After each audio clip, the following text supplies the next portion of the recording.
Ano ang nakikita nyo sa taong ito? At tila ba may sama siya ng loob sa kanyang mga kapatid at dumidistansya ito, na nagpapakita ng dahilan sa mata ng tao ng mga nakakapanood nito, na makadiyos siya at makabayan at laban ito sa mga korap na politiko. Para sa kanya ang mali ay mali kahit sinong tamaan, kahit kapatid niya ay hindi daw nito sasantuhin. Ang kanyang prinsipyo ay kakaiba daw sa kanyang mga kapatid. Kung nasira man daw ang dalawang senador na Tulfo, ay wag siyang isali sa mga ito.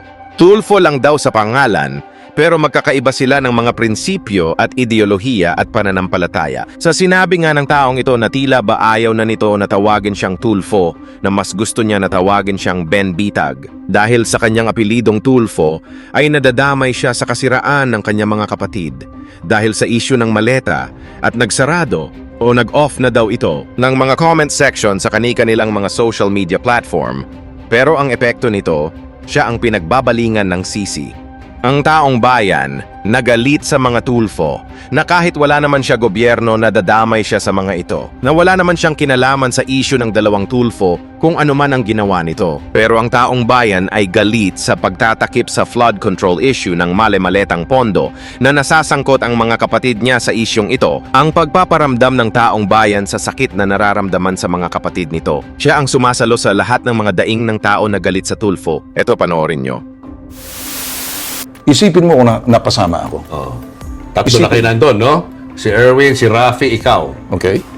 Paano mo i-handle yung mga issues na nangyayari ngayon against them? Pag nandun ka. Baka nandun ka rin, di ba? Kasama ka rin doon. Nako, we will be at loggerhead. Diyan mo makikita kung saan si Bitag, si Ben. Because I will stand alone kung ano yung tama doon ako.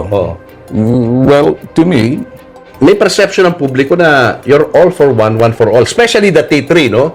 Rafi, Erwin, ikaw. So magkakakampi kayo. Sa Senate ko sakasakali. Ganun bang mangyayari doon? alam mo, palabas yan eh. Okay. Sa totoong buhay, hindi yan eh. It was created, thank you sa Channel 5, na ginawa yung konsepto na yan. Ginawa yung tatlong magkakapatid magkakasama sa isang palabas para tumulong sa mga tao. Pero in real life, we are not that really close to each other. Ah, really? Kasi may kaming mga sariling buhay. Hello, hi.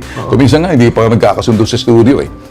There was a time na kung babalibag kita pag hindi ka umayos, ang balusing kita, go-walk out ako eh. Unfiltered Umabot sa ganun, ha? Oo, umabot sa ganun. Nakikita yun.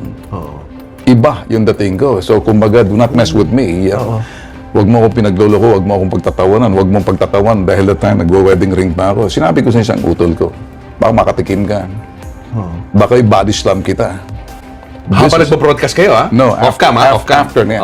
Pag off-cam, doon kayo nagkakaroon ng kuminsan, sagutan. merong isang complainant na inaayunan ng isa sa mga host. Tatlo lang kami doon. Hindi ko na sasabihin.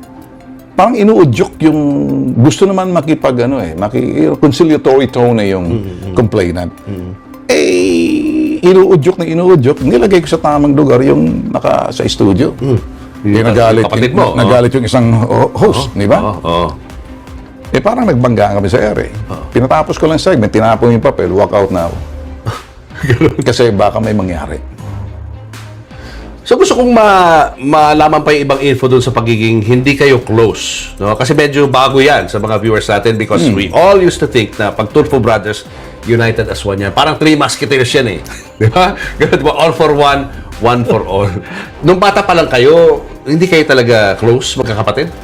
No happy birthday, no Merry Christmas, no Happy New Year. I mean, as far as I'm concerned, I don't feel that sa mga, walang hi, hello. It's only pag people see it that way na parang close kami. But ako kasi, nothing wrong with that. Kasi alam mo naman ako, masyadong independent pa ako. Ever since bata pa, middle child ako eh. Na we love our father. Very strict. Mataas ang prinsipyo. Siguro kung nabubuhay pa yun, baka magagalit sa amin eh. Because we've always taught us, preserve the name. And the name is such a precious name na pangalagaan mo. Pag nasira ang pangalan mo, sira ka na. Ang sinasabi lagi ng father namin, aanhin mo yung yaman mo. Kung pagkatalikod, dinuduraan ka, pinagtatawanan ka. That's how gaano kataas yung prinsipyo ng father ko. Idol kong father ko, matapang yan ang sinabi. Ingat ka, Ben, masyado ka matapang. There will always be consequence. Pero, ganun talaga pag ilalaban mo yung sinasabing katotohanan. There's such thing as righteous anger. So, of course, magagalit ka sa kasamaan, magagalit ka sa korupsyon, magagalit ka doon sa mga mangungotong, magagalit ka sa abusado, magagalit ka roon sa mga manloloko, nagpapabaya. Of course, alangan ba naman matuwa ka? Kaya ka nagagalit, sinusuka mo, ganun ang bitag. So you feel na parang na-save ka rin, na hindi ka nanalo? Well, it's God's. It's God saved me. And then, bakit na pinakita sa akin, parang, it would have been bloody kung nakasama ako sa Senado. Meaning? Meaning, maraming tatamaan. Even your brothers? Of course. It's not a question about blood, it's a question about principles and doctrines.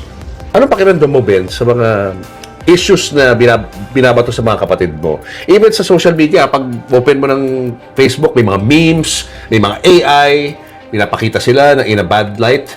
How do you feel about that? In the first place, I cannot speak for themselves and I best that sila magsalita. I But you will- feel sad, of course, no? Definitely, I'll be so sad because kung buhay pang father ko, my father will be very sad about the situations.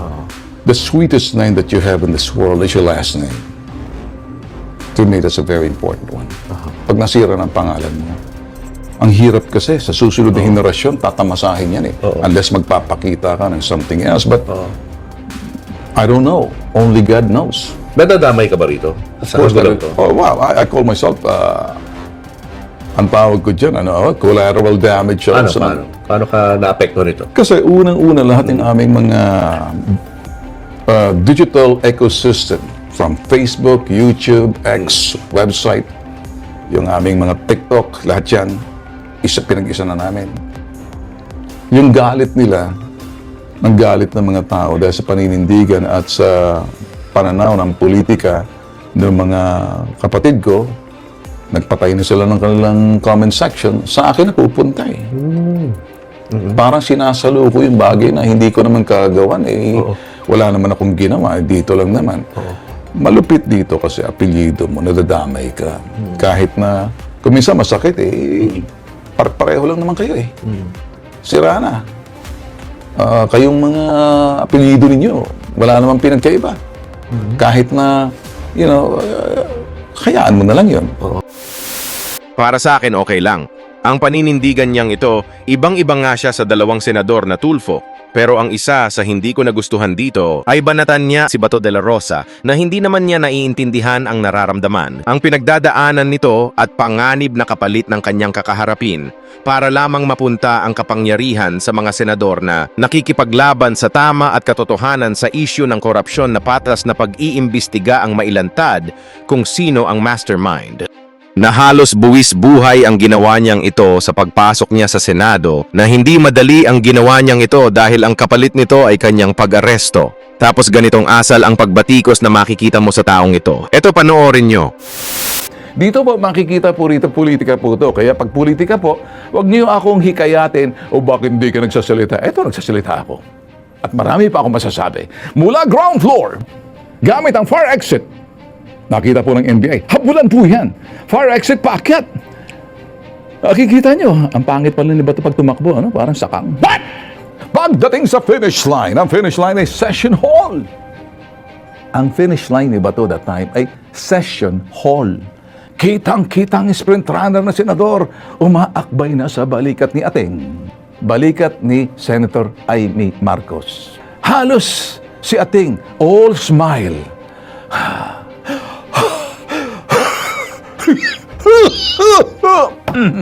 Halos himatayin sa matinding hapo. Pwede. Ang dating maangas, tigasin na PNP chief noon na ngayon ay sabi nila hindi ako, kaya tuloy nagpipista ang mga nasa social media. Naglabas ang iba't ibang mga meme, ginagawang katatawanan at libangan si Senator Bato de la Rosa, sinishare sa social media. Pati sa international news network, sabi ko, only in the Philippines. What? Ngayon ay nakikita nyo na ang dalawang mukha ng taong ito, kilalanin nyong mabuti ang mga taong nagpapakita sa inyo at nahihikayat kayo sa tapang na akala mo'y para sa taong bayan. Pero ang dalawang Tulfo na pinagkatiwalaan ng tao na ngayon ay nasa gobyerno. Tagapagtanggol noon ng inaapi, ngayon ay kakampi ng umaapi. Kaya buksan ang inyong isipan sa mga nangyayari. Huwag na tayong magpadala sa mga kilalang pangalan na gustong pumasok sa politika. Baka sa huli ay ating pagsisihan.